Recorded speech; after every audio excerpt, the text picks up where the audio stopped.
வணக்கம். அரசு பள்ளி அவமானம் அல்ல, தன்னம்பிக்கையின் அடையாளம். வறுமையின் சின்னம் அல்ல, வறுமை ஒழிக்கும் ஆயுதம். இல்லாதவரை ஒதுக்கி வைக்கும் இடம் அல்ல, இருப்போரை பாரபட்சமின்றி சேர்த்துக் கொள்ளும் இடம். தடம் பதிக்கும் அத்தனை பேருக்கும் உயரத்தில் இடம் உருவாக்கும் கூடம். பசியுடன் இங்கு எவரும் கற்பதில்லை. அன்னை மடியாய், கருணையின் கடலாய், ஒழுக்கத்தின் காப்பகமாய் என் அரசு பள்ளி. தந்தையின் கண்டிப்பும் தாயின் அரவணைப்பும் இங்கு எப்போதும் உண்டு. ஒரு கூட்டு பறவைகளாக பலவித சிறகுகள் முளைக்கும்.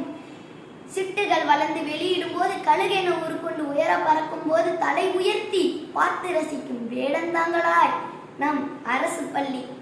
வரப்பு போட்டு வேலியிட்டு முளைக்கும் செடிகள் அல்ல நம் அரசு பள்ளி மாணவர்கள்.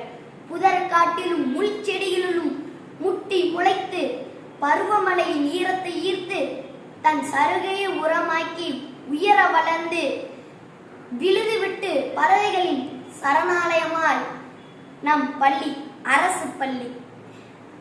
அரசு பள்ளி மாணவன் என்று கூறுவதில் இந்த சிறுவனுக்கு பெருமை சற்று அதிகம்தான்.